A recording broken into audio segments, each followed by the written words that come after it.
Assalomu alaykum Uy Bozor TV obunachilari. Sizlarga shunaqa asal uy topib qo'ydik. Oxirigacha ko'rsanglar, narxini ham aytib o'tamiz.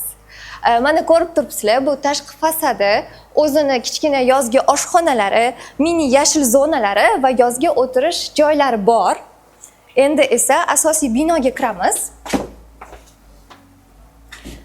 Birinchi qavatda kir-urish qismi.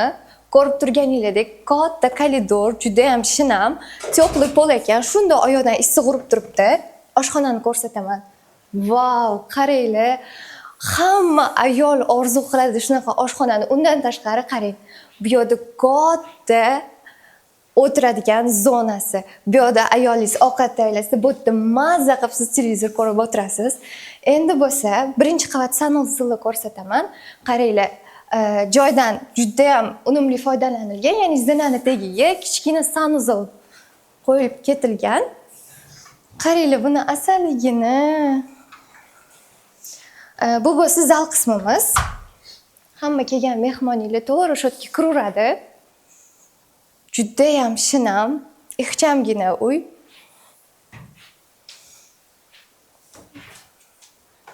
Endi ikkinchi qavatga chiqamiz. Bu birinchi qavatimizdagi asosiy xonalar.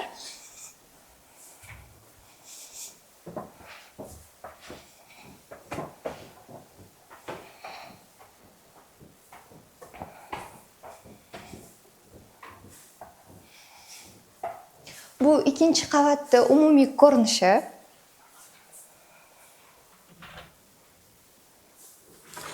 Ikkinchi qavatimiz uchun sanuzel.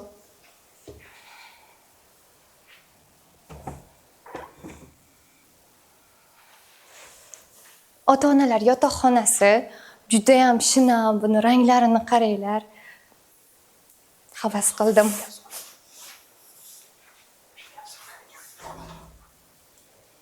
Ikkinchi xonaga o'tamiz.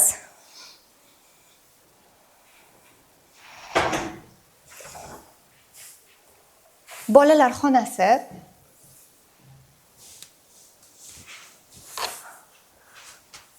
Hozircha bu yerda garderobni qilib qo'yishgan, lekin sizlar bolalar xonasi qilsanglar ham bo'ladi. Yana bitta bolalar xonasi. Uyimizni qaranglar, juda ham shinam, juda havas qildim. Narxiga keladigan bo'lsak, egalari 189 ming deyishyapti, yana tushib beradigan joylari ham bor. Pastiga raqamlarga telefon qiling.